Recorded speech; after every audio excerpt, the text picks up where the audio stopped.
Hello, in this video we are going to be looking at periodic motion. So when you say periodic motion, so it's motion that is repetitive.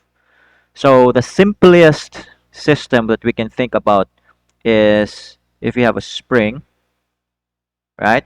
And then you have a certain mass here. And the thing is with springs, if you pull this towards this direction, towards a positive x, right? Because x positive is to the right. If you pull this towards the positive x, the spring is going to pull it towards the left. So you see, the force of the spring will be towards the left. If you pull this, if you displace it from, let's say this is the starting point, the reference point, the 0 point. If you displace it at the positive value here, the spring is going to pull it towards the left. So the force of the spring is negative. Okay? If you compress it, meaning you move this mass towards the left, you displace it towards the left. So you have created a negative displacement, negative x. What happens is the spring will do the opposite. It will push that mass towards the equilibrium. So therefore, the force would be something positive, right? So if you look at this relationship, you would know that the restoring force is opposite the displacement. Okay? If the displacement is positive, it will restore it negatively. If the displacement is negative, it will displace it positively. So therefore, the restoring force of a spring would always be equal to the negative of the displacement, right? It will always be opposite of the displacement. You see, the displacement is positive, it will be negative. The displacement is negative, it will be positive.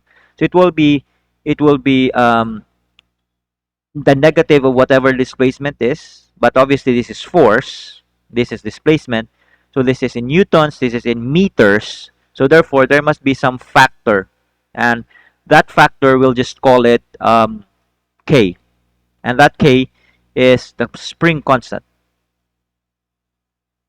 And we have to do this because obviously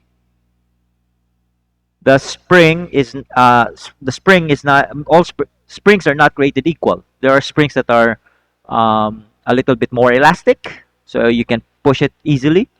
There are some springs that are a little bit more elastic, so therefore it depends on the spring. So we incorporate the spring constant. So if we check some dimensional analysis, this will be newtons because it's in force. So therefore this is in meters. So therefore this has no choice. It has to be Newton per meter. So that when you have Newton per meter multiplied by meter, that gives you Newton. But that is the idea. So again, I want you to understand that why is that negative? Because if you push this to the positive side, the force will be negative. It will pull it towards the left. But if you push it to the positive side, negative side, the displacement is negative, the force is the spring will push it to the right. So it has to be something negative. So that's the idea. So the force, the restoring force of any spring is equal to the negative of the displacement times some constant, because you need that constant to uh, make the equation work, to make this whole thing become Newton again, and also because not all springs are created equal.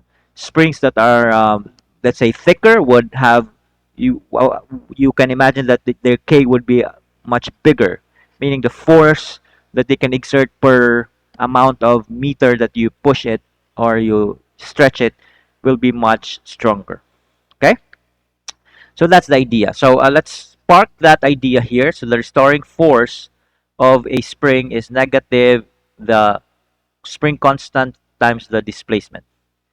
Again, if I was the one making the books, I would have used D here because it's just displacement, just to avoid confusion. But let's just follow what your book says. So it's like that.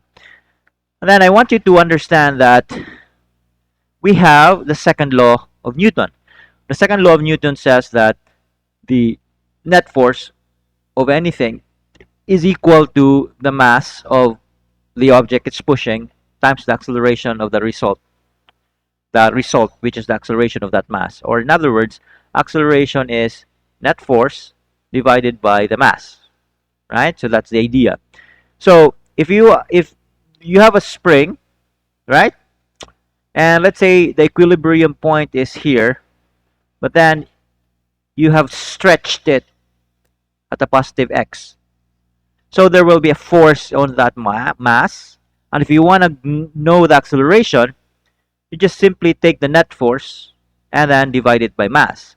Now, if we assume that there's no friction here, so let's say the ground doesn't provide friction, and again, we have to simplify things, so we have to think of that case first when there's no friction. So then we will take the net force will be equal to this restoring force because there are no other friction present. So you just say is equal to the restoring force divided by mass. You can take the scalar version, never mind the direction. And therefore, this evolves into, well, what's Fr? It's negative kx over m. Okay, so that's a start. So now we know that the mass at any point will accelerate at this amount, taking the restoring force divided by times the x, the displacement, where it is.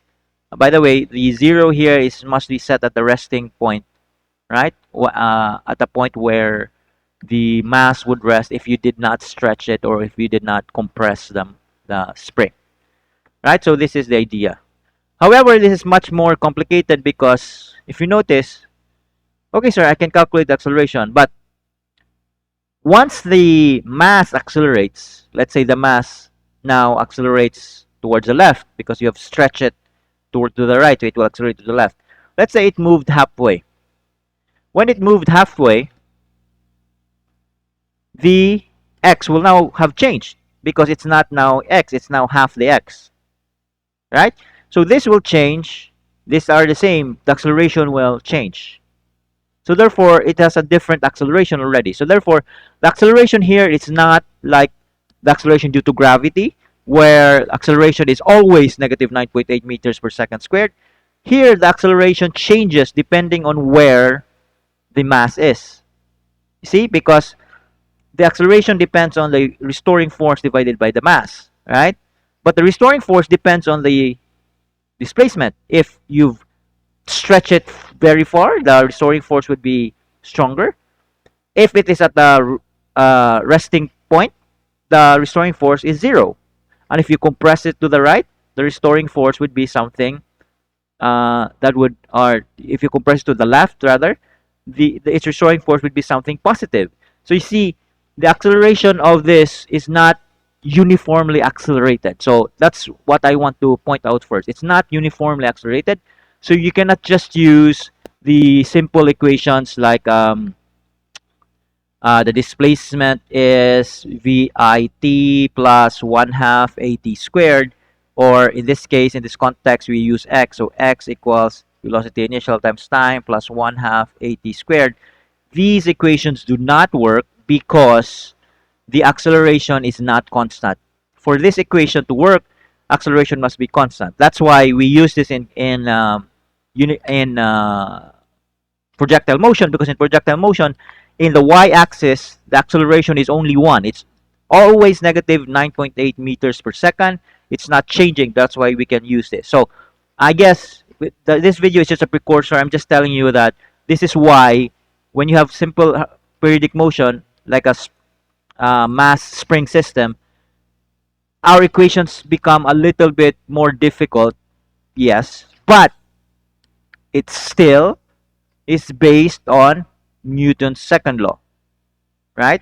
It's just that this acceleration is not uniform. It changes depending on where the object is. In fact, when the object is at 0, this restoring force will be 0 and it will not be accelerating.